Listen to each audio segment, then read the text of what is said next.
Assalamualaikum warahmatullahi wabarakatuh. Saya eh, Dani Aksan Arasad dengan nomor induk 2021 12 11 08 16. Di sini saya akan menjadi moderator dari kelompok 4 saat ini. Nah, tentunya saya tidak sendiri, saya bersama teman-teman saya, yaitu teman saya ada 2.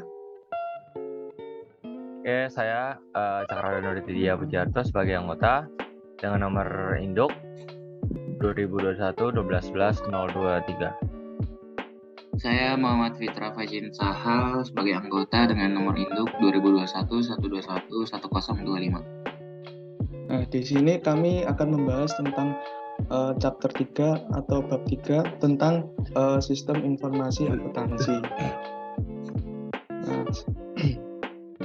Nah, yang pertama yaitu tentang tujuan pembelajaran. Yang di sini ada 5 macam. Yang pertama yaitu menjelaskan sistem informasi akuntansi dasar. Yang kedua, mencatat dan meringkas transaksi dasar. Yang ketiga, mengidentifikasi dan menyiapkan jurnal penyesuaian. Yang keempat, menyiapkan laporan keuangan dari neraca saldo yang disesuaikan dan menyiapkan jurnal penutup. Yang kelima yaitu menyiapkan laporan keuangan untuk perusahaan dagang.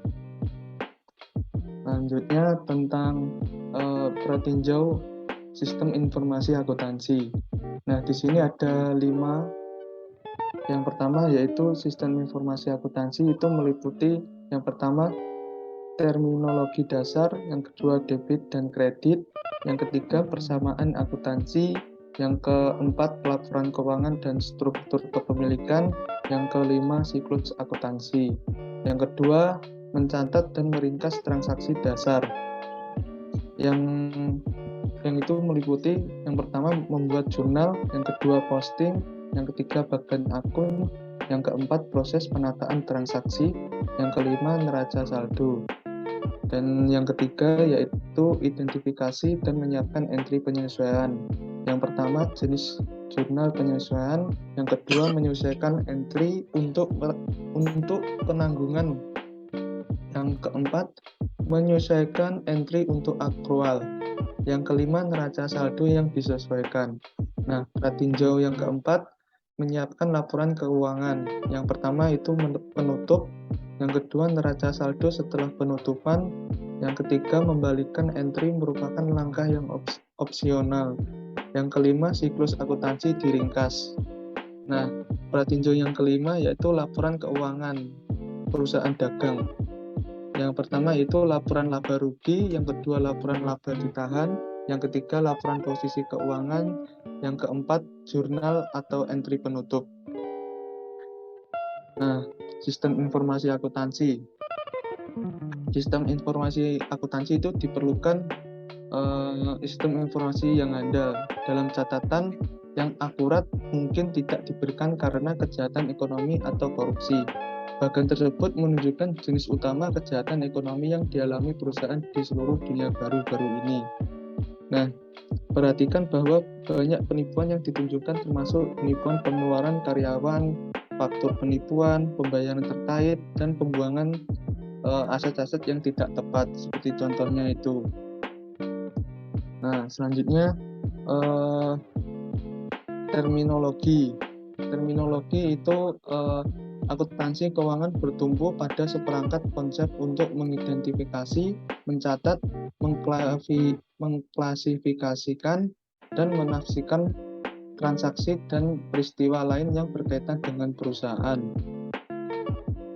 Nah, oleh karena itu, Anda perlu memahami terminologi dasar yang digunakan untuk mengumpulkan data akuntansi.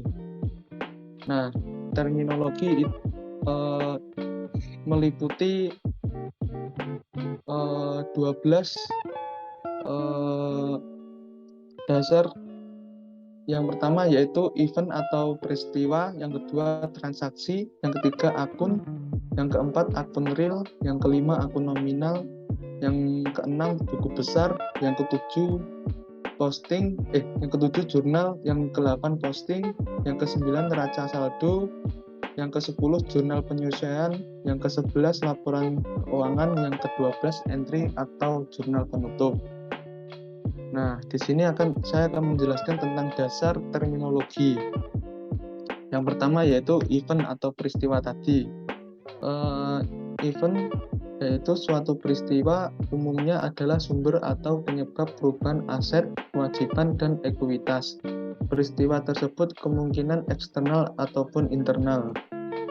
Nah, yang kedua yaitu transaksi, yaitu peristiwa eksternal yang melibatkan transfer atau pertukaran antara dua atau lebih entitas. Yang ketiga yaitu akun, suatu pengaturan sistematis yang menunjukkan pengaruhan transaksi dan peristiwa lain pada elemen tertentu, atau yang disebut aset, kewajiban, dan sebagainya. Nah, perusahaan membuat akun terpisah untuk setiap aset, kewajiban, pendapat, dan beban, serta untuk modal ekuitas pemilik.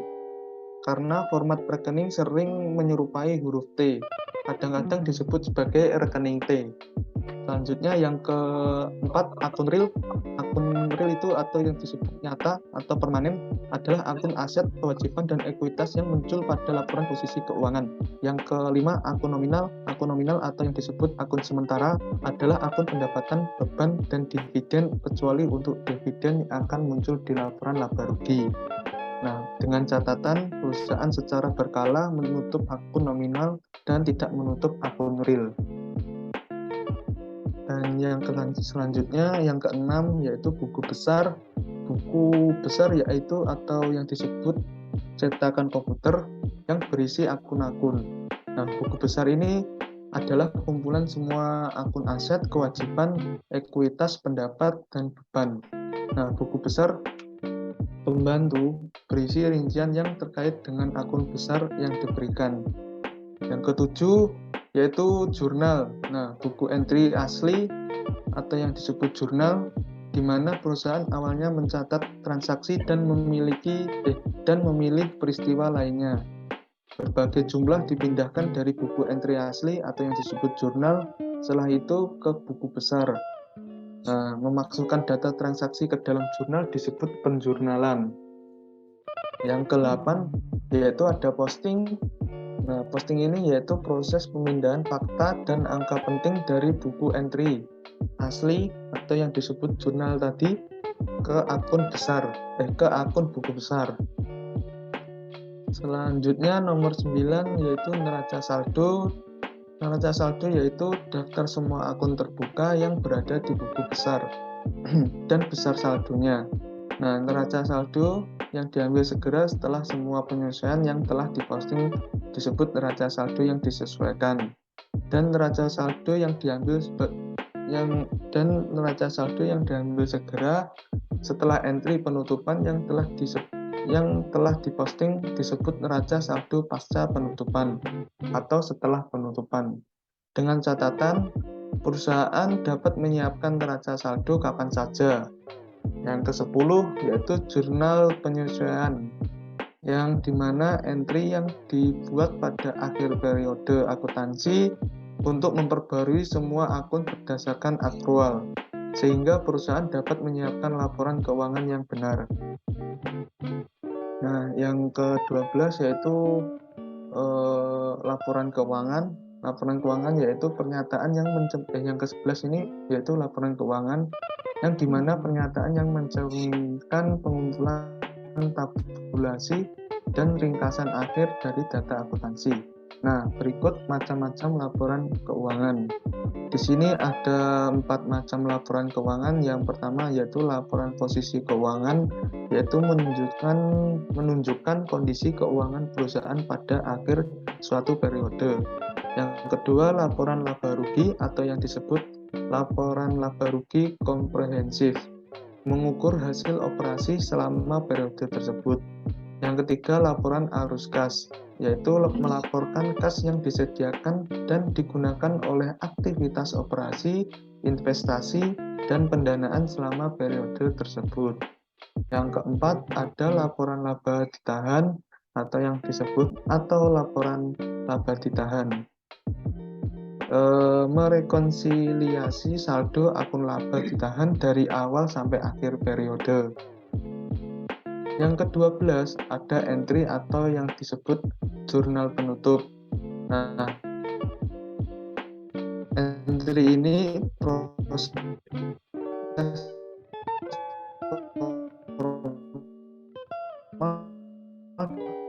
di mana perusahaan mengurangi atau rugi bersih ke akun ekuitas. Juga dikenal sebagai menutup buku besar atau menutup buku atau hanya menutup. Nah, selanjutnya materi ini debit dan kredit. Nah, istilah debit dan kredit berarti kiri dan kanan. Nah, istilah ini tidak berarti bertambah atau berkurang, melainkan menggambarkan di mana suatu perusahaan membuat entry dalam proses pencatatan. Artinya, ketika sebuah perusahaan memasukkan jumlah di sisi kiri akun, ia mendebitkan akun tersebut. Nah, ketika membuat entry di sisi kanan, itu berarti mengkreditkan akun. Nah, saat membandingkan total kedua sisi apabila akan menunjukkan saldo debit adalah jika total jumlah debit melebihi kredit. Dan apabila suatu akun menunjukkan keseimbangan atau saldo kredit, itu adalah jika jumlah kredit melebihi debit.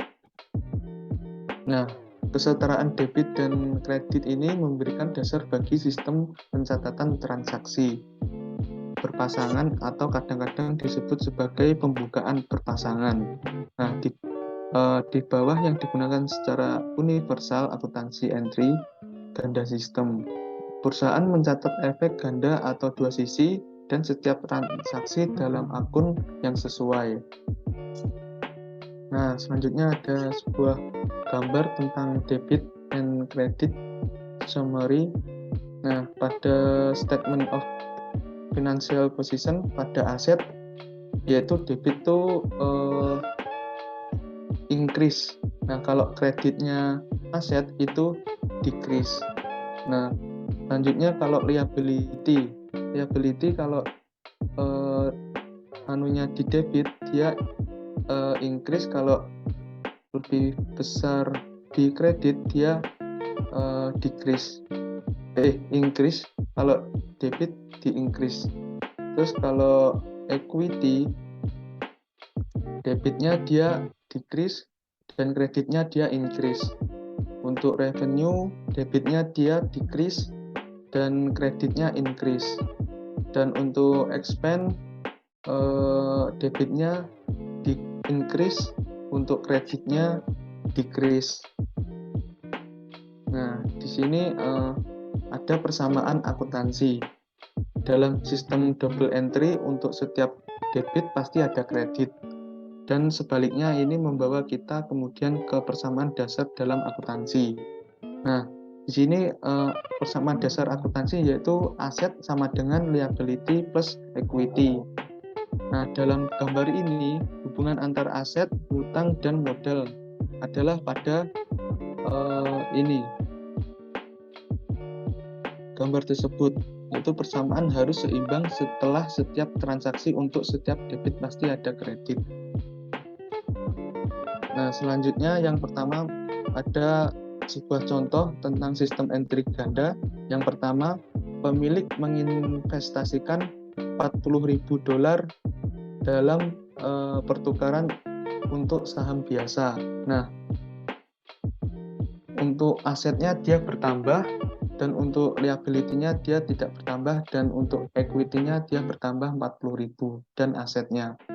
Yang nomor 2, mengeluarkan uang tunai $600 untuk gaji administrasi, yang dimana asetnya itu berkurang 600 dan liability-nya tidak berkurang atau bertambah, dan ditambah equity yang berkurang 600 atau yang disebut salary expense yang berkurang 600. Yang ketiga, membeli peralatan kantor dengan harga $5.200 dengan memberikan surat promise 6% sebagai gantinya, yang pada dimana aset itu bertambah 5.200 dolar dan liability-nya bertambah 5.200 dan ditambah equity-nya tidak bertambah atau berkurang.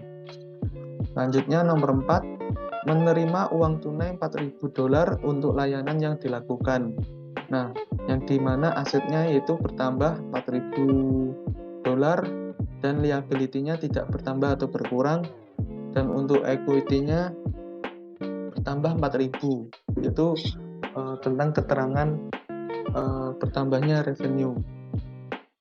Yang kelima, melunasi kewajiban jangka pendek sebesar 7.000, yang dimana asetnya berkurang 7.000 dan liabilities-nya berkurang 7.000. Dan untuk equity-nya tidak bertambah atau berkurang, atau alias masih nilainya 0. Untuk nomor 6, mendeklarasikan dividen tunai sebesar 5.000, yang dimana asetnya tidak bertambah atau berkurang dan liabilities-nya bertambah 5.000 dan equity-nya berkurang 5.000. Untuk nomor 7, mengkonversi kewajiban tidak lancar sebesar 80.000 dolar menjadi saham biasa, yang dimana liabilities-nya berkurang 80.000 ditambah equity-nya bertambah 80.000. Untuk nomor 8, membayar tunai 16.000 dolar untuk van pengiriman, yang dimana asetnya berkurang 16.000 dan bertambah 16.000, yang keterangannya delivery expense. Yang dengan catatan, perhatikan bahwa persamaan akuntansi dipertahankan setelah mencatat transaksi. Nah, selanjutnya ada laporan keuangan dan struktur kepemilikan, yang dimana ada 3 macam struktur dari laporan keuangan. Yang pertama yaitu bagian ekuitas dari laporan posisi keuangan, melaporkan modal saham dan laba ditahan. Yang kedua, laporan laba rugi, melaporkan pendapatan dan biaya dan beban. Yang ketiga, laporan laba ditahan, melaporkan dividen. Karena perusahaan mentransfer dividen, pendapatan, dan beban ke laba ditahan pada akhir periode. Nah, perubahan salah satu dari 3 item ini mempengaruhi ekuitas. Nah, selanjutnya laporan keuangan dan struktur kepemilikan. Di sini ada struktur kepemilikan menentukan jenis akun yang merupakan bagian dari bagian ekuitas. Nah, untuk bagian yang sebelah kiri yaitu proprietorship atau yaitu kepemilikan, atau partnership itu kemitraan, yang dimana ada dua macam, yaitu yang pertama modal pemilik dan yang kedua gambar pemilik. Dan bagian yang sebelah kanan yaitu corporation atau perusahaan, yang mencakup 4, yaitu yang pertama bagikan modal, yang kedua bagikan premium, yang kedua dividen, yang keempat return earning atau pendapatan uang. Nah, selanjutnya ada contoh laporan atau bagian yang struktur kepemilikannya perusahaan menentukan jenis akun yang merupakan bagian dari atau mempengaruhi bagian ekuitas. Nah, perusahaan biasanya menggunakan akun modal, saham, premi saham, dividen, dan laba ditahan. Nah, pada ini kepemilikan atau kemitraan menggunakan akun modal pemilik dan akun penarikan pemilik. Dan akun modal pemilik menunjukkan investasi pemilik atau pemilik di perusahaan. Nah, akun penarikan pemilik ini melacak penarikan oleh pemilik. Nah, di sini ada contoh financial statement and ownership structure, yaitu tentang pengaruh transaksi pada akun ekuitas, yang dimana pada gambar ini merangkum dan menghubungkan transaksi yang mempengaruhi ekuitas dengan klasifikasi nominal atau yang disebut sementara, dan real atau permanen, dan dengan jenis kepemilikan usaha. Nah, selanjutnya di sini ada siklus akuntansi. Nah, siklus akuntansi ini menunjukkan langkah-langkah dalam siklus akuntansi. Perusahaan biasanya menggunakan prosedur akuntansi ini untuk mencatat transaksi dan menyiapkan laporan keuangan. Nah, ini siklus akuntansi.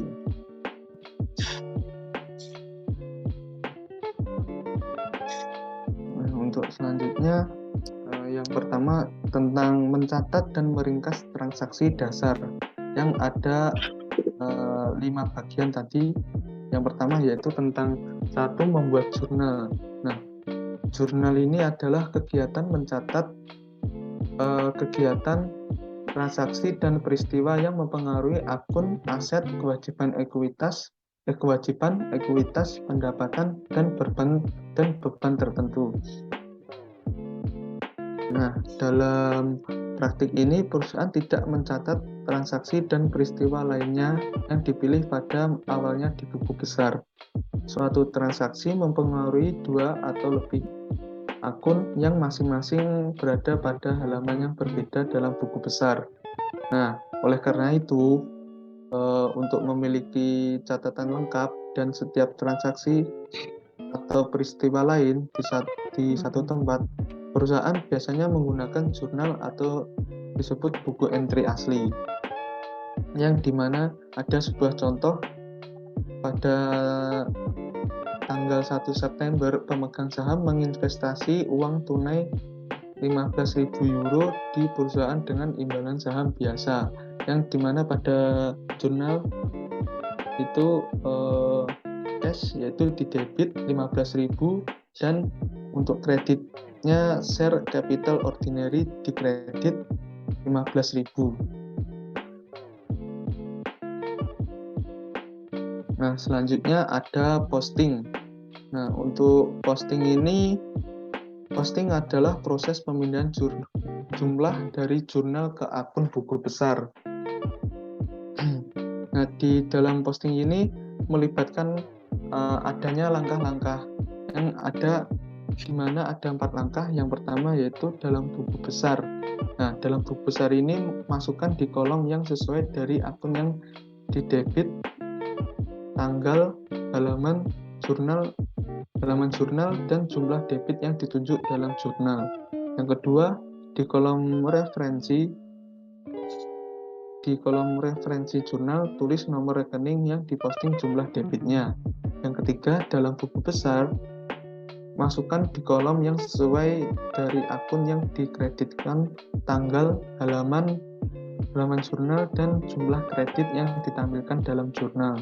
Yang keempat, di kolom referensi jurnal tulis nomor akun yang diposting jumlah kreditnya, yang dimana ada contoh yang seperti tadi, yang pada 1 September cash di debit dan share capital ordinary di kredit. Nah, di sini ada angka-angka dalam kolom jurnal umum mengacu pada akun buku besar tempat perusahaan memposting item masing-masing. Misalnya 101 yang ditempatkan di kolom di sebelah kanan itu disebut uang, menunjukkan bahwa perusahaan memposting 15.000 item ini ke akun nomor 101 di buku besar. Nah, pengeposan jurnal umum selesai ketika perusahaan mencatat semua jurnal nomor referensi postingan yang berlawanan dengan judul akun dalam jurnal. Jadi, nomor di kolom referensi posting memiliki 2 tujuan. Yang pertama yaitu 1. menunjukkan nomor akun buku besar dan akun yang terlibat. Yang kedua, ini menunjukkan selesai posting untuk item tertentu. Setiap perusahaan memiliki sistem penomorannya sendiri untuk akun buku besar. Nah, banyak yang memulai penomoran dengan akun aset dan kemudian diikuti dengan akun kewajiban, ekuitas, pendapatan, dan pengeluaran dalam urutan tertentu. Nah, untuk materi selanjutnya yaitu bagian akun yang akan dilanjutkan oleh teman saya yaitu Muhammad Fitra Faizin Sahal. Selanjutnya di bagian akun itu sendiri mencantumkan akun dan nomor akun yang mengidentifikasi lokasinya di buku besar. Nah, di bagian akun ini merupakan sistem penomoran yang mengidentifikasi akun, biasanya dimulai dengan akun laporan posisi keuangan dan diikuti dengan akun laporan laba rugi. Selanjutnya ada next, ini merupakan contoh dari bagian akun itu sendiri yang dimana di awal dimulai dengan akun laporan posisi keuangan, kemudian sampai di expense dari angka 631, 711 sampai 910. Selanjutnya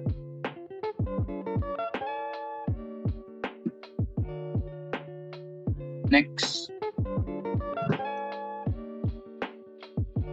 yang proses pencatatan transaksi. Nah, dari ilustrasi 3.10 sampai 3.19 tadi itu menunjukkan langkah-langkah dasar dalam proses pencatatan yang menggunakan transaksi di bulan Oktober dari perusahaan YZC Advertising.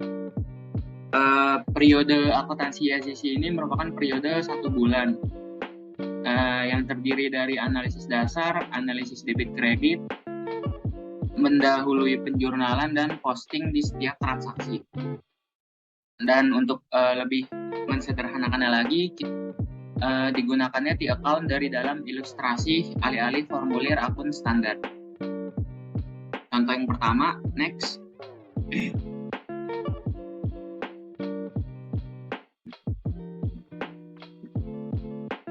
Next. Maaf, terjadinya lag. Bentar.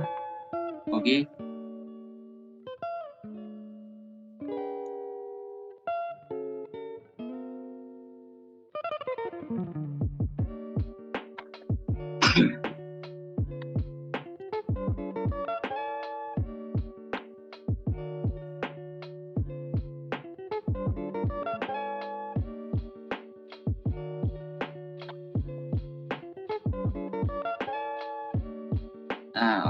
Ini merupakan ilustrasi yang pertama, yaitu pada tanggal 1 Oktober CR YZC ini menginvestasikan uang tunai sebesar 100.000 euro di sebuah perusahaan periklanan yang dikenal sebagai YZC Advertising.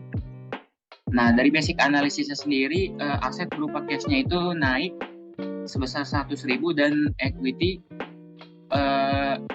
spesifikasinya berupa share capital ordinary itu juga naik sebesar 100.000. Maka debit kredit analisis itu cash pada debit sebesar 100.000 dan share capital ordinary pada kredit sebesar 100.000. Dan untuk menyederhanakannya, dicatat dalam di account untuk buku besar nanti, yaitu cashnya pada debit 100.000 dan di account share capital ordinary pada kredit juga sebesar 100.000. Terus di ilustrasi selanjutnya, yaitu pada tanggal 1 Oktober, YZC Advertising ini membeli peralatan kantor seharga 50.000 dengan menandatangani wesel bayar 3 bulan 12% sebesar 50.000. Basic analisisnya ini karena dia membeli peralatan, maka aset berupa equipmentnya itu naik sebesar 50.000. Dan karena membayarnya nyicil atau berhutang, maka liability berupa notes payable-nya juga naik sebesar 50.000. Dan di debit kredit analisisnya kita masukkan equipment pada debit sebesar 50.000 dan notes payable pada kredit sebesar 50.000. Selanjutnya, di ilustrasi selanjutnya yaitu pada tanggal 2 Oktober, YZC Advertising ini menerima uang muka sebesar 12.000 euro dari Airknox. Dia adalah seorang klien untuk pelayanan periklanan yang diharapkan akan selesai pada tanggal 31 Desember. Jadi basic analisisnya ini karena dia sudah menerima uang di muka, aset cash-nya itu naik sebesar 12.000 dan liability-nya itu berupa unearned service revenue juga naik sebesar 12.000 karena servisnya itu belum diberikan kepada kliennya tadi. Ketika YZC itu menerima pembayaran tapi jasanya belum diberikan, itu harus dicatat sebagai unearned revenue. Tanggung jawab unearned revenue karena untuk menampilkan unearned revenue karena untuk menampilkan tanggung jawab yang ada, dengan catatan meskipun banyak liability yang di jurnal sebagai payable, tapi dalam unearned revenue ini merupakan tanggung jawab yang berbeda karena tanggung jawab dapat diselesaikan dari menyediakan layanan dan menyediakan produk. Maka aset pada cash itu naik sebesar 12.000 dan tanggung jawab atau liability-nya itu unearned service revenue juga naik sebesar 12.000. Selanjutnya,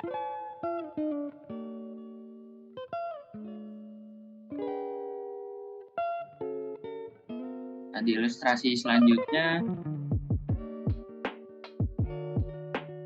pada tanggal 3 Oktober, YZC Advertising membayar sewa kantor untuk bulan Oktober secara tunai sebesar 9.000. Dari basic analisisnya, karena dia membayar uang sewa, maka aset berupa cash itu berkurang sebesar 9.000 dan equity yang berupa beban expense-nya juga berkurang sebesar 9.000. Maka rent expense-nya di debit dan cash-nya di kredit dengan nominal 9.000.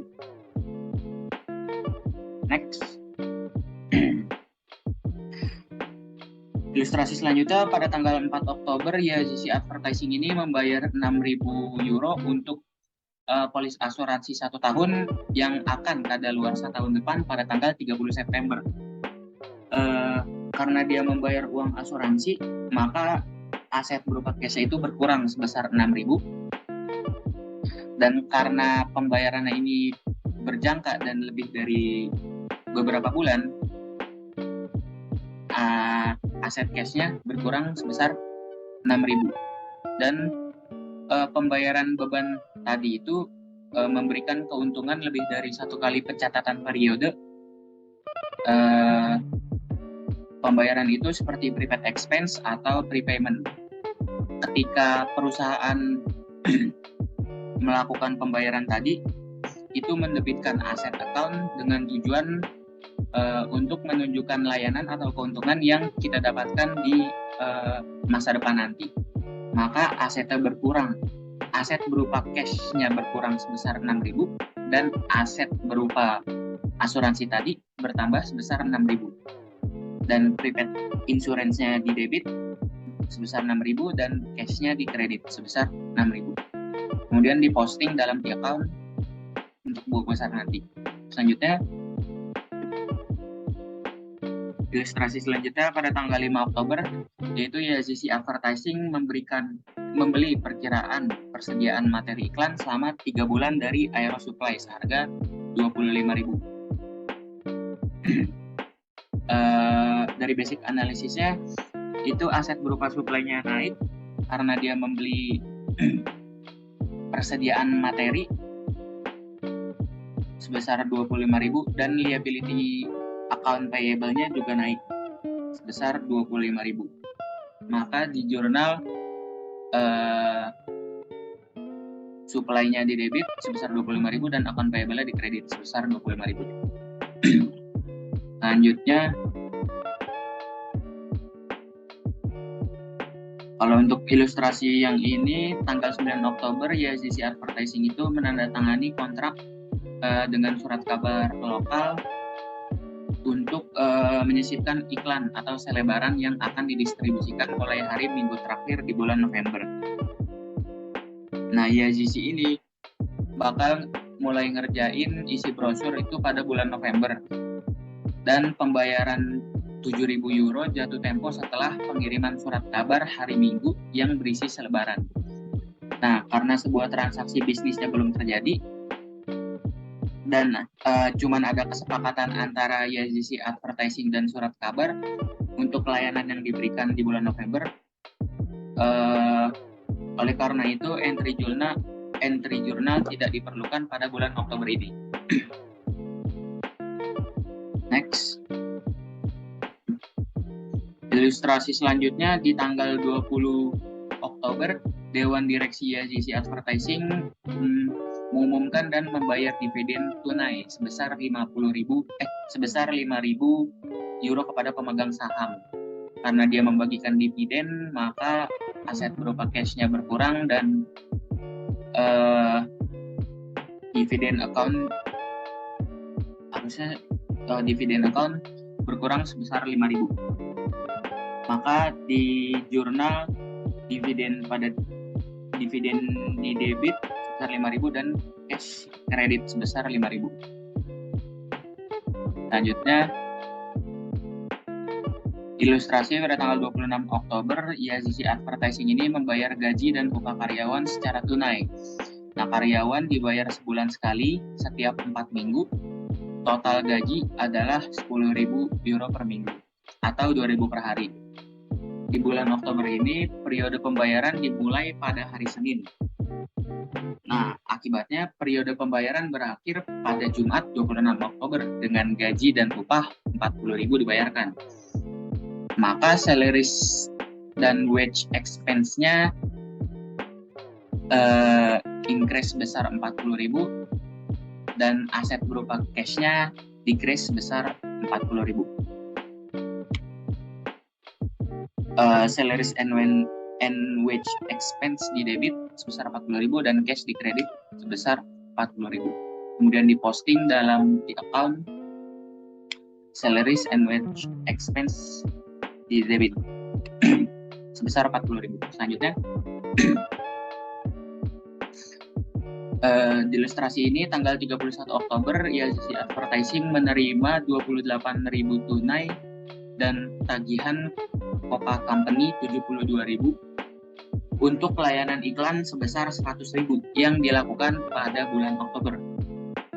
Karena dia menerima 28.000 tunai, maka aset berupa cash-nya naik sebesar 28.000 dan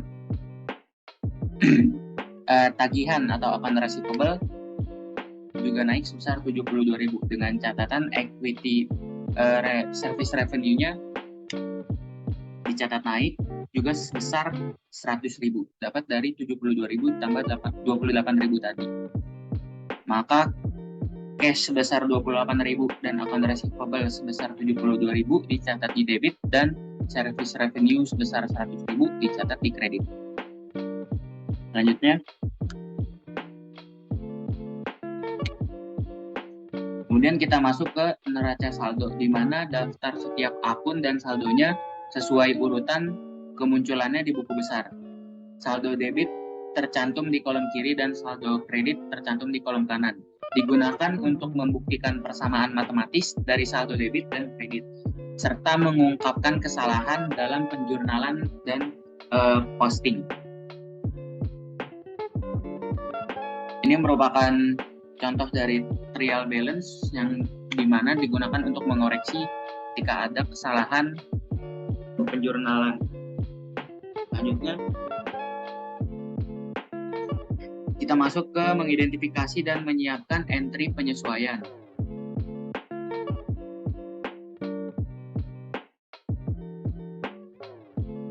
Nah, dari entry penyesuaian ini terdapat dua jenis jurnal penyesuaian. Yang pertama, jurnal netral, yaitu beban dibayar di muka atau prepaid expense, di mana pengeluaran yang dibayar tunai sebelum digunakan atau dikonsumsi.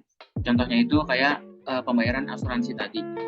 Kemudian ada pendapatan diterima di muka atau unearned revenue, di mana uang tunai diterima sebelum layanan jasa dilakukan.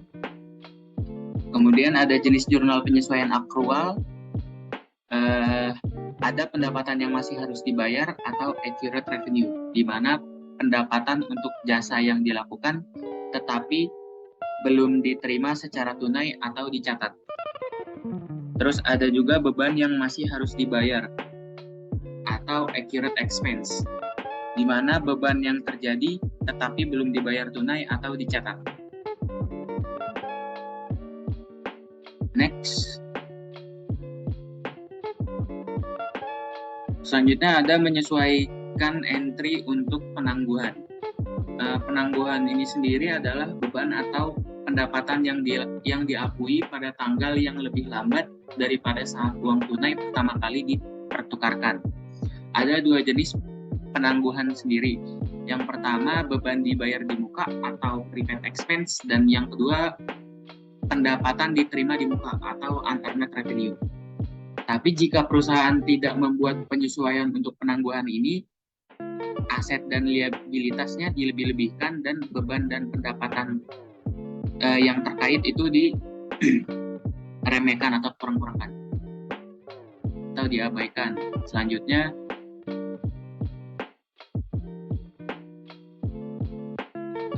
di sini ada adjusting entries, di mana pada prepaid expense aset entry-nya itu dikredit berkurang, dan pada expense entry di debitnya itu ditambah. Dan pada unearned revenue di account liability entry pada debitnya itu dikurang-kurangkan, dan pada di account revenue entry pada kreditnya itu dilebih-lebihkan. Next. Selanjutnya ada beban dibayar di muka yang tadi, yaitu prepaid expense, aset dibayar dan dicatat sebelum perusahaan menggunakannya. Nah, pembayaran tunai sebelum beban tercatat, pembayaran di muka sering terjadi contohnya dalam hal asuransi, perlengkapan, terus periklanan, menyewa, bangunan, dan peralatan. Next. Contoh perlengkapan, YZC Advertising ini membeli perlengkapan iklan seharga 25.000 euro tanggal 5 Oktober. Nah, kita disuruh untuk membuat ayat jurnal untuk mencatat pembelian perlengkapan itu. Karena dia membeli perlengkapan iklan seharga 25.000, maka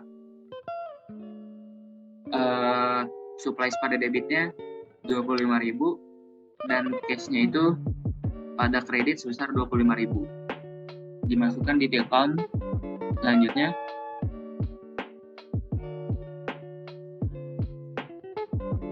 di sini hitungan persediaan pada penutupan bisnis tanggal 31 Oktober mengungkapkan bahwa persediaan senilai 10.000 euro masih ada.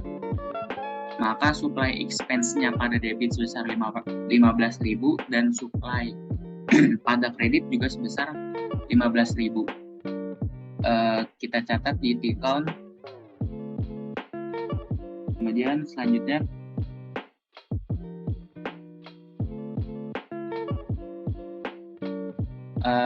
di sini basic analisisnya, beban supply expense naik sebesar 15.000 dan aset supply decrease sebesar 15.000.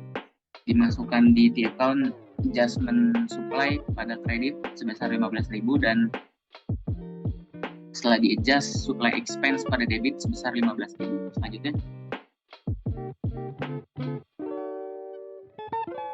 Kemudian ada asuransi. Di tanggal 4 Oktober ini YZC Advertising membayar 6.000 euro untuk asuransi jiwa selama 1 tahun mulai dari tanggal 1 Oktober.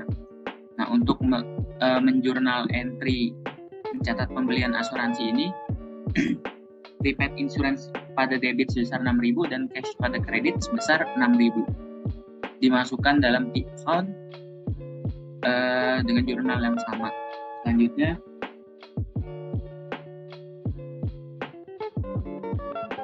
Selanjutnya analisis kebijakan mengungkapkan bahwa 5.000 euro atau 6.000 euro tadi dibagi 12 bulan, asuransi berakhir setiap bulan. Jadi YZC membuat jurnal penyesuaian karena dia hanya membayar karena dia menghitungnya 500 euro per bulan untuk pembayaran asuransi. Maka insurance expense pada debit sebesar 500 dan prepaid insurance pada kredit sebesar 500.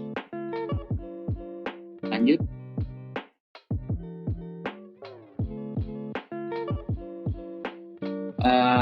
Di sini basic analisisnya beban expense insurance expense-nya increase sebesar 500 dan aset berupa asuransi tadi nurun.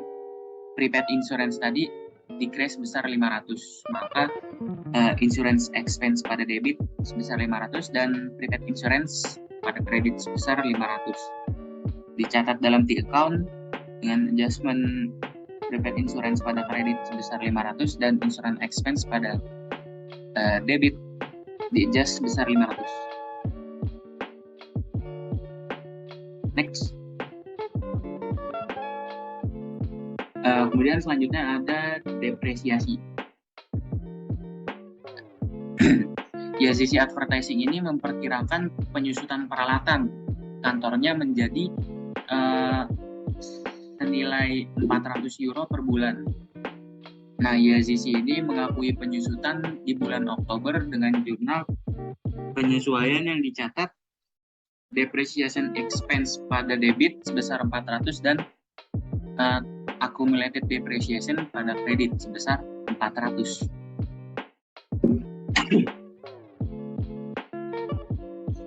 Next.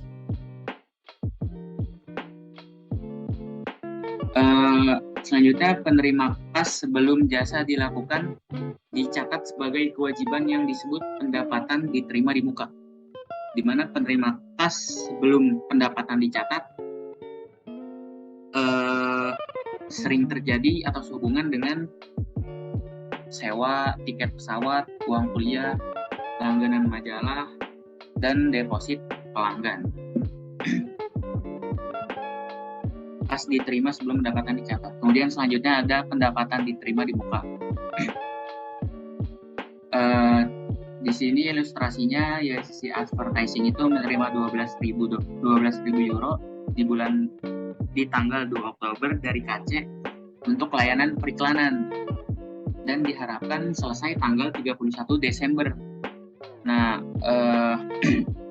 karena uangnya sudah diterima tapi servisnya belum diberikan, maka cash-nya kita debit sebesar 12.000 dan di kreditnya kita catat sebagai unearned service revenue sebesar 12.000. Selanjutnya evaluasi layanan yang dilakukan YZC untuk KC selama bulan Oktober. Perusahaannya menentukan kalau mereka harus mengakui pendapatan sebesar 4.000 euro pada bulan Oktober, maka unearned service revenue yang tadi itu di debit sebesar 4.000 dan service revenue-nya di kredit sebesar 4.000. Lanjut.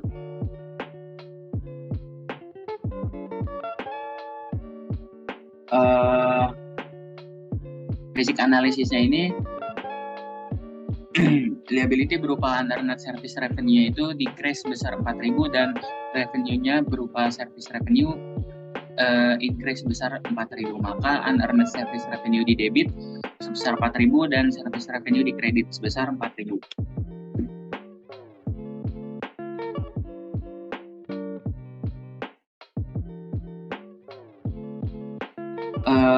Selanjutnya ada menyesuaikan entry untuk accrual. Akrual ini dibuat untuk dicatat, di mana pendapatan atas jasa yang dilakukan dan beban yang terjadi pada periode akuntansi yang berjalan. Tanpa penyesuaian akrual, akun pendapatan dan akun aset terkait atau akun beban dan akun kewajiban terkait dikecilkan. Selanjutnya, nah ini ada entry untuk akrual tadi, di mana di accurate revenue pada aset entry-nya di debit ditambahkan, dan pada revenue di kredit entry-nya di kredit ditambahkan juga. Kemudian untuk accurate expense, pada di account expense entry-nya di debit ditambahkan, dan pada di account liability untuk entry-nya di kredit juga ditambahkan. Selanjutnya, pendapatan yang dicatat untuk jasa yang dilakukan, di mana tas belum diterima pada tanggal laporan, adalah pendapatan yang masih harus dibayar. Nah, menyesuaikan hasil entry dalam pendapatan dicatat sebelum penerimaan kas. Contoh pendapatan yang masih harus dibayar sering terjadi sehubungan dengan uang sewa, bunga, dan layanan yang dilakukan. Selanjutnya, ada ilustrasi pendapatan yang masih harus dibayar pada bulan Oktober. YZC Advertising ini melakukan layanan senilai 2.000 euro yang tidak ditagihkan pada klien atau sebelum 31 Oktober. Nah, YZC membuat jurnal penyesuaiannya. Dia menjurnal account receivable pada debit sebesar 2.000 dan service revenue pada kredit sebesar 2.000. Kemudian dicatat dalam di account receivable di debit sebesar 2.000 dan ditotalkan, maka account receivable-nya di debit sebesar 74.000 dan service revenue-nya di kredit sebesar 2.000. Kemudian ditotalkan sebesar 106.000 dengan penjurnalan di account yang sebelumnya. Selanjutnya, nah, berdasarkan basic analisisnya, aset berupa account receivable itu naik sebesar 2.000 dan revenue-nya berupa service revenue itu juga increase sebesar 2.000. Maka account receivable pada debit sebesar 2.000 dan service revenue pada kredit sebesar 2.000 euro. Selanjutnya, di sini ada beban yang telah terjadi tetapi belum dibayarkan tunai atau dicatat. Beban dicatat sebelum pembayaran tunai. Biaya yang masih harus dibayar sering terjadi biasanya sehubungan dengan biaya sewa, terus bunga, biaya pajak, dan membayar gaji karyawan. Selanjutnya akan dilanjutkan oleh teman saya Cakra dan Meta. Oke, saya akan melanjutkan penjelasan dari Saudara Sahal. Di sini saya akan menjelaskan bunga yang masih harus dibayar. Nah, contohnya di sini ada YZC Advertising. Dia itu menandatangani wesel dengan bayar itu 3 bulan sejumlah 50.000 euro pada 1 Oktober. Dan wesel tersebut itu mensyaratkan bunga dengan tingkat tahunan itu sebesar 12%.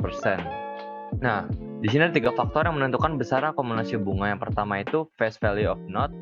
Besar dia wesel mendatangi wesel itu kan sebesar 50.000 euro. Selanjutnya itu dikali 12%, yaitu bunga pada tingkat tahunan ditentukan sebesar 12%, dan dikali 1/12. 1/12 ini dia hitungannya bulan, 1/12 bulan, karena 1 tahunan 12 bulan. Hasilnya itu sama dengan 500. Nah, jadi dia harus membayar 500 setiap bulannya selama 3 kali. Oke, lanjut. Nah, di sini YZC Advertising sudah mendatangi 3 bulan sebesar 12%. Nah, wesel bayar sebesar 50.000 euro itu pada 1 Oktober. Nah, di sini kita disuruh siapkan jurnal penyesuaian pada 31 Oktober untuk mencatat akrual bunga. Nah, di sini kan tadi sudah dapat dengan rumusnya itu 50.000 dikali 12% dikali 1/12. Karena ini di sini hanya dihitung bulan Oktober aja, makanya dipakai 1/12. Nah, tadi kan sudah dapat interest expense-nya pada debit 500 dan interest payable pada kredit itu sebesar 500. Dan di T account, interest expense itu di debit bertambah sebesar 500 dan interest payable di kredit bertambah 500. Oke, lanjut. Oke, selanjutnya di sini ada ilustrasi. Jadi basic analisisnya itu interest expense. Jadi bunga tanggungan itu meningkat sebesar 500 dan utang tertanggung kewajibannya itu menaik sebesar 500. Equation analisis saya itu aset sama dengan liabilities-nya itu ada interest payable bertambah sebesar 500 dan equity-nya itu interest expense yang tadi berkurang 500. Dari debit kredit analisis ini, jadi debit ini naik pengeluarannya sebesar 500 dan kredit ini menurun tadi sebesar 500.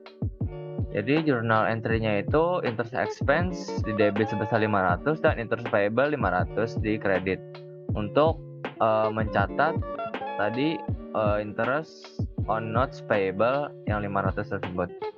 Di account-nya diposting interest expense tanggal Oktober 31 adjustment-nya 500 dan di bawahnya juga 500 pada debit.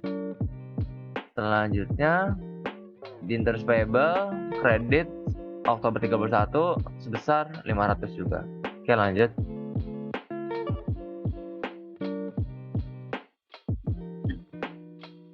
Selanjutnya gaji yang harus dibayar. Gaji yang masih harus dibayar, jadi pada tanggal 31 Oktober itu gaji dan upah itu selama 3 hari merupakan beban yang masih harus dibayar dan kewajiban terkait kepada YGC. Jadi dia itu ada utang sebesar 3 hari dan karyawannya itu menerima total gaji sebesar 10.000 untuk 5 hari kerja dalam seminggu. Atau kalau dihitung itu 2.000 per hari. Ya, lanjut. Jadi karyawan ini menerima total gaji sebesar 10.000 untuk minggu kerja 5 hari atau 2.000 per hari. Jadi kita disuruh siapkan jurnal penyesuaian pada 31 Oktober untuk mencatat akrual gaji. Dan di sini salaries and wage expense-nya itu sebesar 6.000. Soalnya tadi kan slide sebelum ini dia memiliki utang 3 hari kerja. Berarti per hari itu kan 2.000, berarti 2.000 dikali 3 sebesar 6.000. Nah, salaries and wage expense ini pada debit sebesar 6.000 dan salaries and wage payable pada kredit sebesar 6.000. Setelah itu kita membuat T account. Di sini tuh salaries and wage expense-nya itu debitnya kan tadi karyawan itu kan menerima 40.000. Habis itu ada gaji terutang sebesar 6.000. Berarti ditambah di debit sebesar 46.000 totalnya. Dan salaries and wage payable itu di kredit mengurang sebesar 6.000. Oke, lanjut. Oke, di sini ada basic analysis.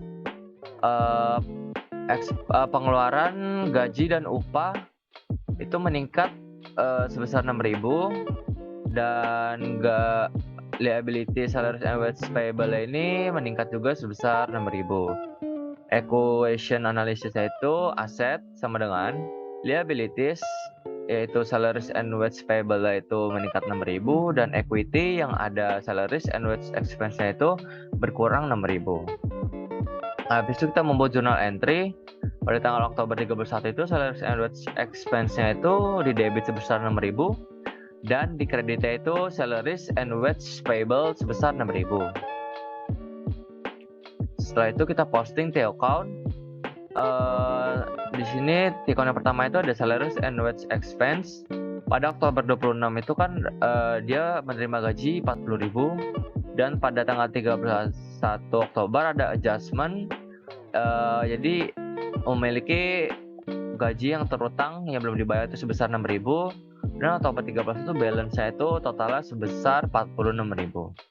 Dan salaries and wage payable pada T-Con kedua Oktober 31 itu hanya ada adjustment 6.000 dan balance-nya itu Oktober 31 6.000. Oke, lanjut.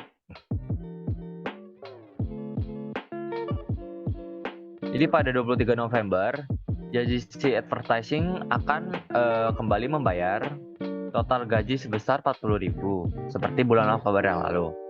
Nah, di sini kita disuruh diminta buatlah ayat jurnal untuk mencatat pembayaran gaji pada tanggal 23 November.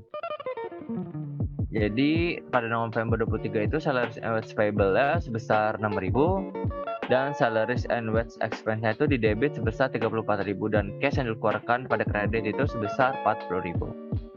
Jadi dibuat di account-nya salaries and wage expense-nya 34.000 dan pada debit, dan T-Con yang kedua itu ada salaries and wage payable lah di debit bertambah 6.000 dan di kredit juga bertambah 6.000. Ya, lanjut.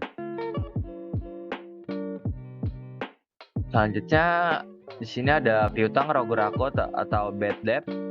Jadi piutang ragu-ragu itu diasumsikan oleh perusahaan JGC Advertising itu secara wajar memperkirakan biaya utang tak tertagih untuk bulan sebesar 1.600 euro itu membuat jurnal penyesuaian untuk piutang tak tertagih sebagai berikut. Jadi Oktober 31 itu di debit ada bad debt expense sebesar 1.600 dan allowance for doubtful accounts pada kredit sebesar 1.600. Jadi ada 3 account di sini. Yang pertama ada account receivable Oktober tanggal 31 itu sebesar 72.000. Nah, Oktober 31 juga ada sebesar 2.000. Jadi balance-nya itu sebesar 74.000. Habis itu ada allowance for doubtful accounts pada Oktober 31 di kredit, adjustment 1.600 dan terakhir itu balance-nya itu 1.600. Lanjut T-Con ketiga ada bad debt expense Oktober 31, adjustment-nya 1.600 pada debit dan balance akhirnya itu 1.600 juga. Ya, lanjut.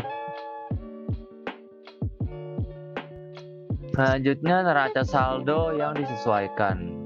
Jadi ya JGC Advertising ini adjust trial balance pada tanggal Oktober 31 2019. Cash-nya ini pada debit sebesar 80.000 dan ada account receivable sebesar 74.000. Selanjutnya ada allowance for doubtful account sebesar 1.600 di kredit. Ada prepaid ada supply sebesar 10.000. Prepaid itu pada debit ya. Terus abis itu ada prepaid insurance 5.000, equipment. Abis itu ada accumulated depreciation dikurang equipment sebesar 400 pada kredit. Abis itu ada notes payable sebesar 50.000 pada kredit. Abis itu ada account payable pada kredit sebesar 25.000. Unearned service revenue sebesar 8.000. Salaries and wage payable sebesar 6.000. Interest payable 500 pada kredit, share capital ordinary sebesar 100.000 dan ada dividen di debit sebesar 5.000. Selanjutnya ada service revenue sebesar 106.000 pada kredit. Selanjutnya ada salaries and wage expense pada debit sebesar 46.000.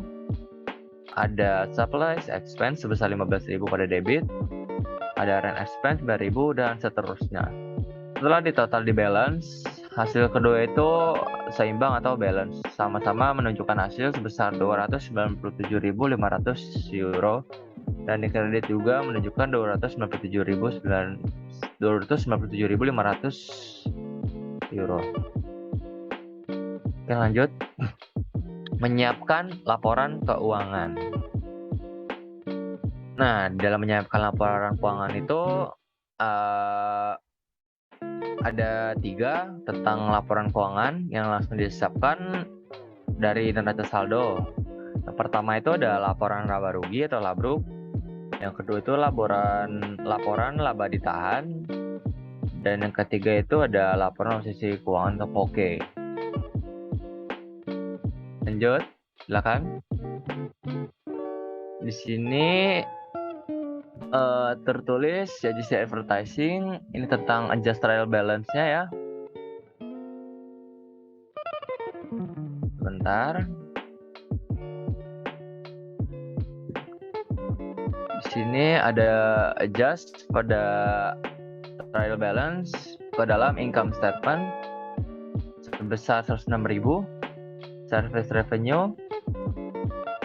Habis itu dari income statement ada adjust juga sebesar net income itu 33.000 dimasukkan ke dalam retained earning Oktober tanggal 1. Di tambahan itu ada net income sebesar 33.000. Nah, habis itu dividen yang tadi ada di adjust trial balance itu dipindahkan ke dalam retained earning statement for the month ended Oktober 31 itu. Last dividennya itu sebesar 5.000 yang ada di adjust trial balance ini yang putih. Habis itu retained earning Oktober tanggal 31 itu dapat 28.000 dari net income ini dikurang dividen 33.000 dikurang 5.000 dan hasilnya itu 28.000. Oke, lanjut.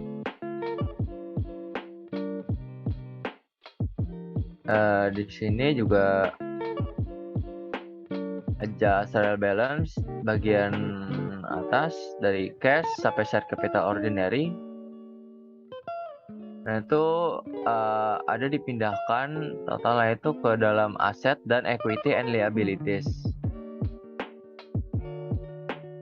Ada share capital ordinary ini dipindahkan ke equity and liabilities ini sebesar tadi ada 100.000 dan return earning-nya itu tadi 28.000 dari yang tadi slide sebelumnya yang net income dikurang dividen sebesar 26.000. Jadi total equity-nya itu ya di situ 128.000 dan total aset itu sebesar 217.500. Oke, lanjut slide selanjutnya. Di sini ada penutupan. Jadi proses penutupan itu digunakan untuk mengurangi saldo akun nominal atau akun sementara menjadi 0 untuk persiapan transaksi periode selanjutnya atau berikutnya ya. Habis itu yang kedua itu ada transfer, jadi transfer semua saldo akun pendapatan dan beban itu ke akun disebut ikhtisar laba rugi. Nanti ketiga itu ada saldo ikhtisar atau laba rugi. Saldo ikhtisar laba rugi ini tuh ditransfer laba ditahan. Selanjutnya itu ada laporan posisi keuangan yang berisi aset, kewajiban, dan ekuitas. Nah, akun ini tuh tidak ditutup, jadi secara terbuka. Dan selanjutnya ada dividen, ditutup langsung ke laba ditahan. Selanjutnya, next slide. Selanjutnya ada entry atau jurnal penutup. Nah, jadi closing entries di sini ini adjust trial balance sama tadi kayak di sebelumnya 297.500 masih sama. Jadi closing journal entries ini service revenue-nya itu sebesar 106.000 pada debit dan income summary-nya itu 106.000 pada kredit. Nah, income summary-nya itu 73.000 pada debit dan sisanya itu ada di kredit yaitu salaries and wage expense 46.000, supplies expense 15.000, rent expense 9.000, insurance expense 500, interest expense sebesar 500, depreciation expense 400, dan bad debt expense itu 1.600. Jadi income summary pada debit itu sebesar 33.000 dan return earning-nya itu 33.000.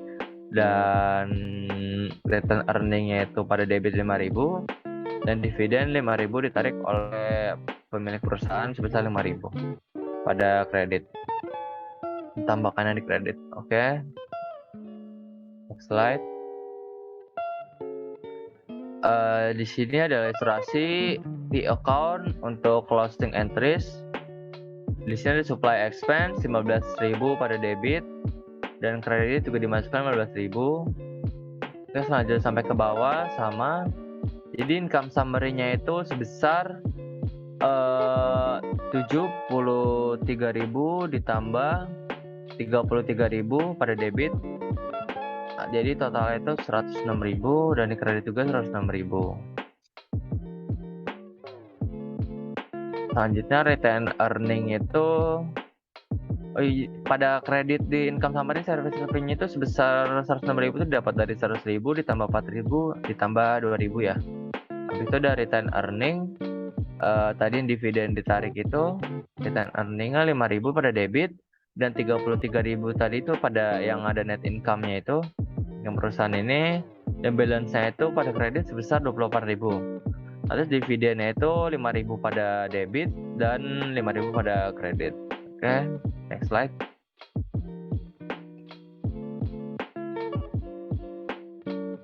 Oke, slide selanjutnya ini aja post closing trial balance ya.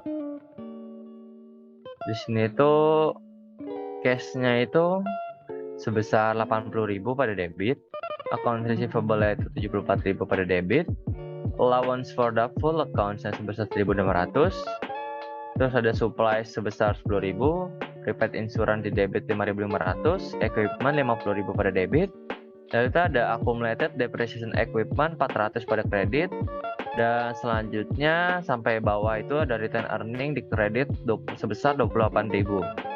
Dan total keduanya ini antara debit dan kredit sama-sama balance sebesar 219.500 euro. Oke, next slide. Selanjutnya itu ada ringkasan siklus akuntansi. Yang pertama itu ada identifikasi transaksi. Bentar.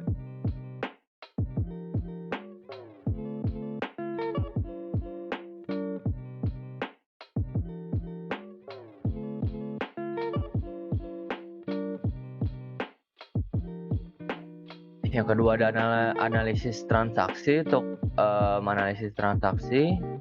Yang ketiga itu pencatatan transaksi dalam jurnal.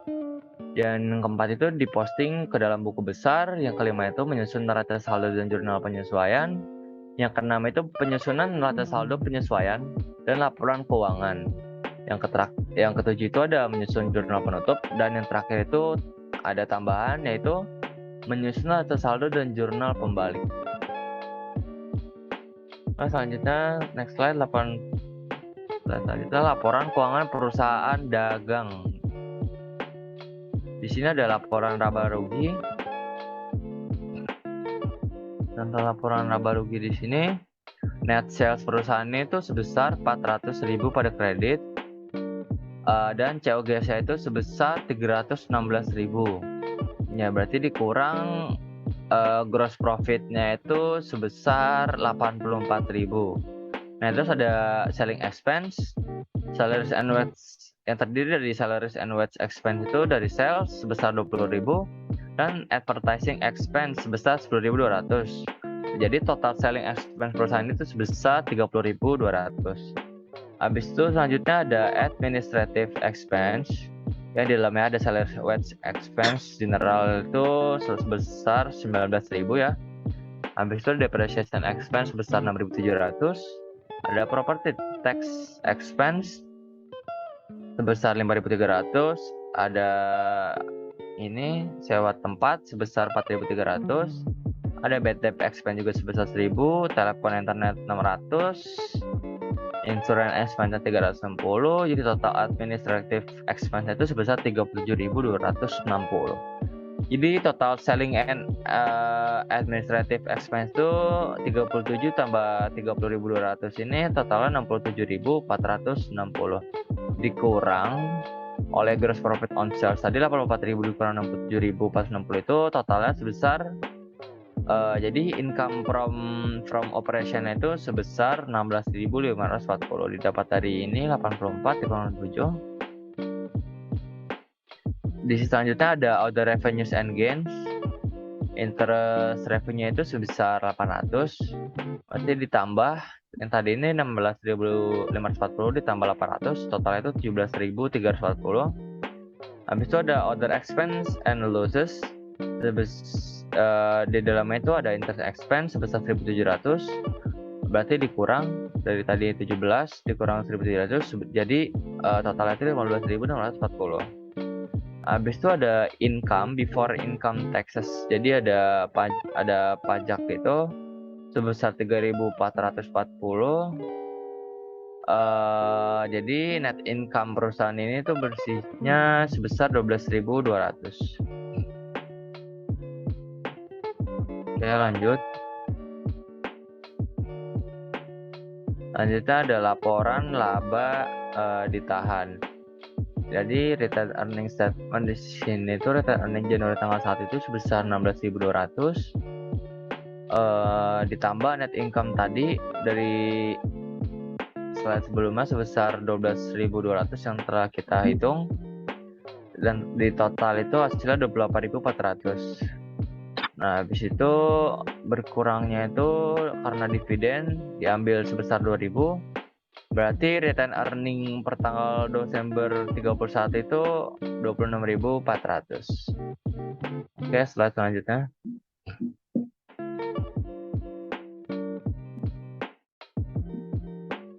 Di sini ada laporan posisi keuangan.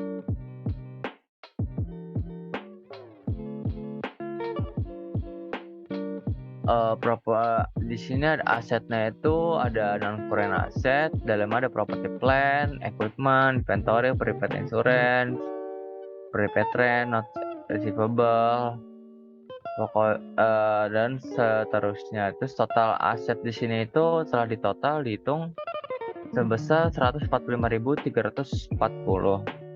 Dan equity and liabilities-nya itu di equity itu ada share capital ordinary yang dihargakan per value-nya itu sebesar 5 euro, dalam yang diterbitkan itu sebesar 10.000 shares. Habis itu ada retained earning sebesar 26.400. Setelah itu total equity and liability di sini tuh sebesar 140.340. Berarti mereka kedua ini balance. Oke, slide selanjutnya. Soal dan jawaban chapter 1, 2, dan 3.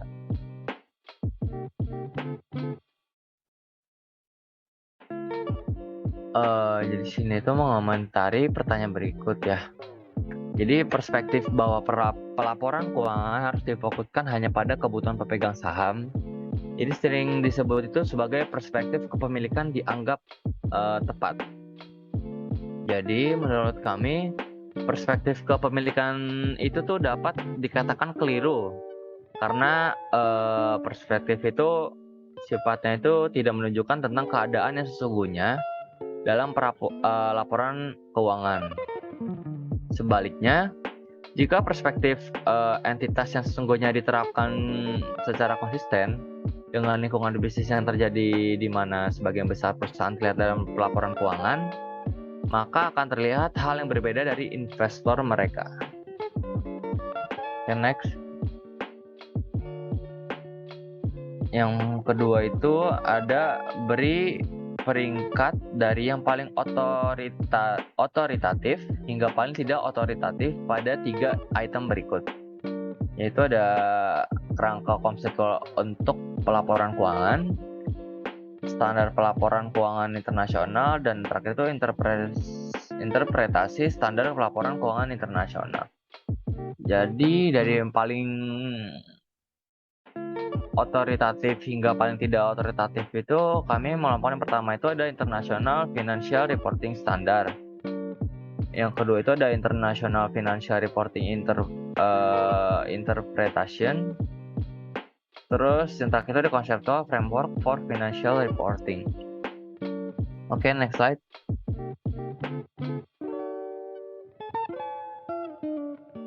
Yang ketiga itu ada apa saja biaya penyediaan informasi akuntansi, apa saja manfaat dari informasi akuntansi. Mohon maaf, ini dilanjutkan oleh Sahal. Oke.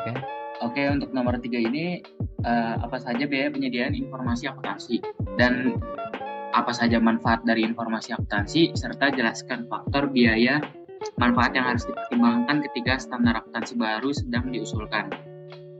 Yang pertama, menjawab pertanyaan yang pertama yaitu biaya penyediaan informasi. Ada biaya langsung atau direct cost, biasanya yang dapat diidentifikasi langsung berhubungan dengan produksi barang objeknya. Contohnya seperti biaya tenaga kerja langsung dan biaya bahan baku. Kemudian ada biaya tidak langsung atau indirect cost. Biaya yang tidak dapat diidentifikasi langsung dengan proses produksi secara keseluruhan. Contohnya biaya listrik, penyusutan mesin, upah mandor, dan biaya administrasi pabrik. Kemudian tentang manfaat dari informasi akuntansi. Yang pertama, memperbaiki kualitas dan mengurangi biaya untuk menghasilkan produk atau jasa. Terus ada memperbaiki efisiensi, kemudian ada pengambilan keputusan.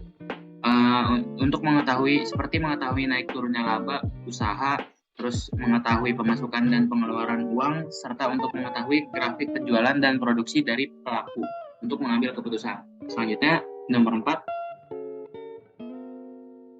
Belum. Yang tadi ada sub A, yaitu biaya bahan baku standar. Standar harga atau tarif bahan langsung ditentukan oleh harga unit bahan langsung yang harus dibeli, kemudian ditentukan juga oleh perubahan harga yang terjadi selama tahun yang bersangkutan, dan suatu standar yang terpisah harus ditetapkan untuk setiap bahan.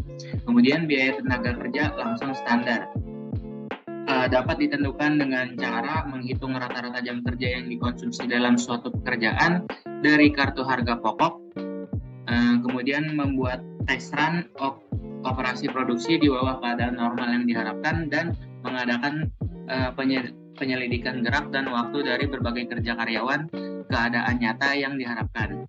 Dan yang terakhir ada biaya overhead pabrik standar, di mana memilih dasar pembebanan biaya overhead pabrik kepada produk, diantaranya yaitu satuan produk, biaya bahan baku, biaya tenaga kerja langsung, jam tenaga kerja langsung, jam mesin menghitung, tarif biaya overhead pabrik. Selanjutnya di nomor 4, ada ilustrasi hampir tidak ada hari tanpa artikel yang muncul tentang krisis yang mempengaruhi banyak lembaga keuangan kita. Diperkirakan krisis keuangan tahun 2008 contohnya menyebabkan resesi yang dalam. Beberapa berpendapat bahwa jika lembaga keuangan diminta untuk melaporkan investasi mereka pada nilai wajar daripada biaya, kerugian besar akan dilaporkan lebih awal yang akan memberi isyarat kepada regulator untuk menutup lembaga keuangan ini. Oleh karena itu, meminimalkan kerugian bagi banyak investor. Instruksi. Pertanyaannya yaitu jelaskan bagaimana angka akuntansi yang dilaporkan dapat mempengaruhi persepsi dan tindakan individu. Serta sebutkan 2 contoh. Untuk teorinya, teori organisasi dan keperilakuan manajemen, bahwa ada pengaruh dari interaksi antara masing-masing elemen dalam upaya untuk mendukung tujuan sebuah organisasi atau perusahaan. Kemudian penganggaran dan perencanaan, di mana penganggaran dan perencanaan juga harus difokuskan untuk melihat adanya interaksi perilaku dari masing-masing individu. Terus juga ada pengendalian keputusan, pengendalian, dan pelaporan keuangan. Selanjutnya, Wayne Cooper memiliki beberapa pertanyaan mengenai kerangka teoritis ini, di mana IFRS didirikan. Dia tahu kalau IASB telah berusaha untuk mengembangkan kerangka konseptual untuk perumusan teori akuntansi. Tapi Supervisor Wayne telah menunjukkan kalau kerangka teoritis ini memiliki sedikit nilai dalam arti praktis, yaitu di dunia nyata. Wayne memang memperhatikan kalau aturan akuntansi tampaknya dibuat setelah fakta daripada sebelumnya. Dipikirnya menunjukkan kurangnya struktur teori, tetapi tidak pernah benar-benar mempertanyakan proses di sekolah karena dia selalu sibuk mengerjakan pekerjaan rumahnya. Wayne merasa kalau beberapa kecemasannya tentang teori akuntansi dan semantik akuntansi dapat dikurangi dengan mengidentifikasi konsep dasar dan definisi yang diterima oleh profesi dan mempertimbangkan item dalam pekerjaannya. Dengan melakukan ini, ia berharap dapat mengembangkan hubungan yang tepat antara teori dan praktik. Dengan instruksi, bantu Wayne mengenali tujuan kerangka kerja konseptual dan mengidentifikasi manfaat yang muncul dari kerangka konseptual itu.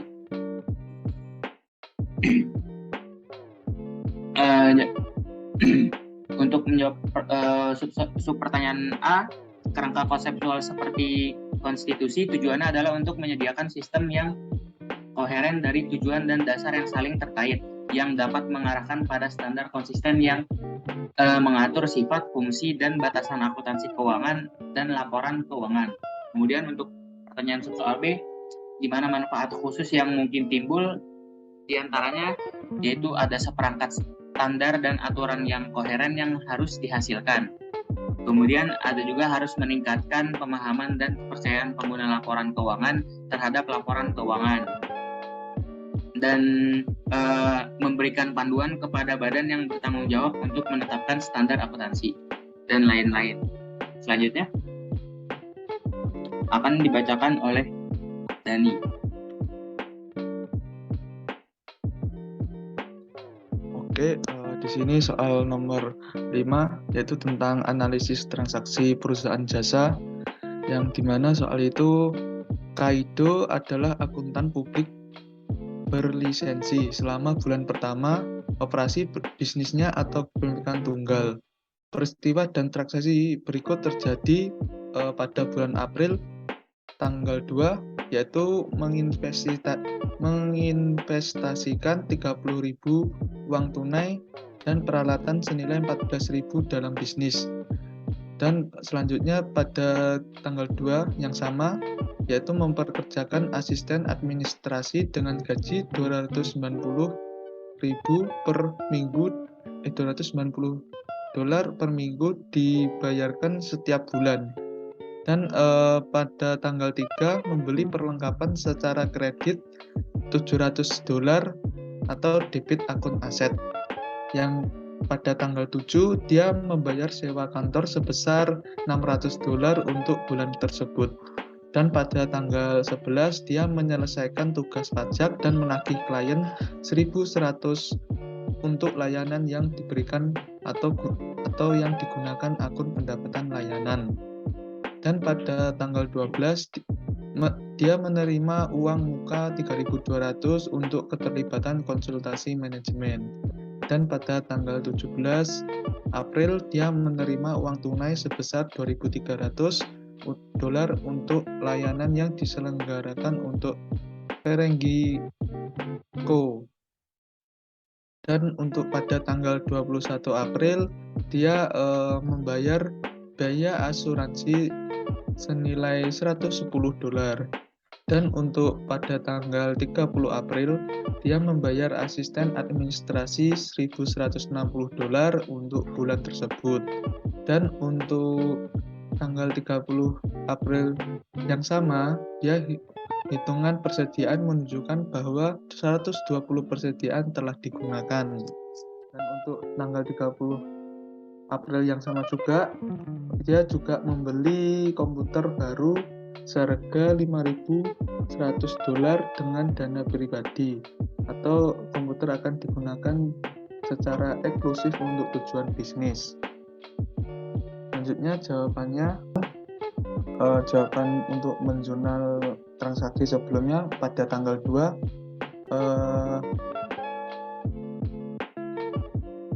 pada tanggal 2 ya dia itu menginvestasikan $30.000 tunai uang $30.000 dan peralatan senilai $14.000 dalam bisnis. Nah, pada jurnal ini uang tunainya di debit senilai $30.000 dan untuk peralatannya juga di kredit senilai $14.000 dan modal pemilik juga dikredit $40.000. Dan selanjutnya pada tanggal 2 memperkerjakan asisten administrasi dengan gaji $290 per minggu dibayarkan setiap bulan. Nah, di sini tidak ada entry atau bukan transaksi. Yang ketiga yaitu pada tanggal 3 membeli perlengkapan secara kredit senilai $700 atau debit akun aset. Yang membeli perlengkapan di debit senilai $700 dan di kredit akun hutang $700. Dan pada tanggal 7 dia membayar sewa kantor sebesar $600 untuk bulan tersebut. Nah,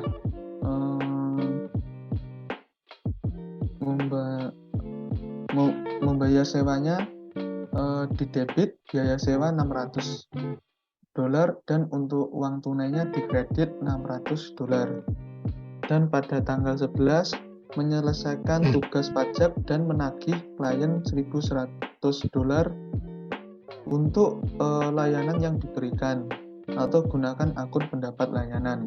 Nah, di sini untuk jurnalnya yaitu piutang usaha didebit senilai $1.100 dan untuk pendapatan jasa dikredit senilai $1.100. Dan untuk pada tanggal 12 menerima uang muka $3.200 untuk penguasa konsultasi manajemen. Nah, untuk jurnalnya yaitu uang tunai didebit senilai $3.200 dan untuk pendapatan layanan diterima di muka atau unearned revenue atau unearned revenue itu dikredit senilai $3.200. Dan untuk pada tanggal 17 yaitu menerima uang tunai sebesar $2.300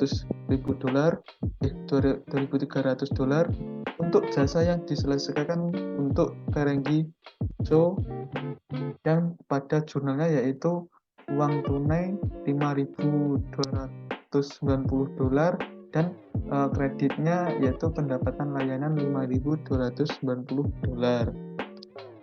Dan untuk pada tanggal 21 dia membayar biaya asuransi $110. Nah, yang dimana jurnalnya beban asuransi didebit senilai $110 dan untuk uang tunai di kredit senilai $110. Dan untuk pada tanggal 30 dia membayar asisten administrasi $1.160 untuk bulan tersebut, yang dimana jurnalnya gajil dan beban upah atau dividen didebit senilai $1.160 dan untuk cash atau tunai itu dikredit senilai $1.160. Dan pada tanggal 30 April yang sama, hitungan persediaan menunjukkan bahwa $120 persediaan telah digunakan. Nah, untuk jurnalnya beban perlengkapan didebit senilai $120 dan perlengkapan atau supplies dikredit 120 senilai $120. Dan selanjutnya pada tanggal 30 April yang sama membeli komputer baru seharga $5.100 dengan dana pribadi, yang dimana supplies bertambah atau perlengkapan didebit senilai $5.100 dan modal pemilik atau cash $5.100. Dan selanjutnya soal nomor 6 yaitu tentang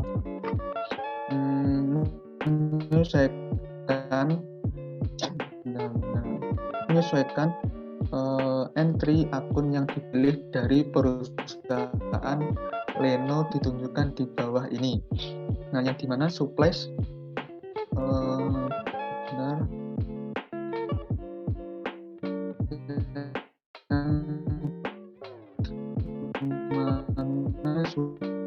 supplies itu didebit senilai $800 dan untuk pada tanggal 31 itu $470.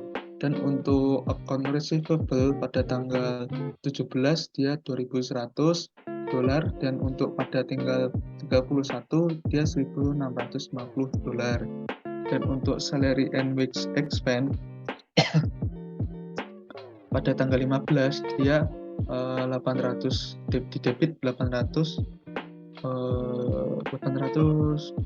dan untuk pada tanggal 31 salary and wage expense-nya didebit $600. Dan untuk salary and wage payable pada tanggal 31 dia dikredit senilai $600 dan untuk unearned service revenue pada tanggal 31 itu di debit senilai $400, dan untuk pada tanggal 20 dia dikredit senilai $650.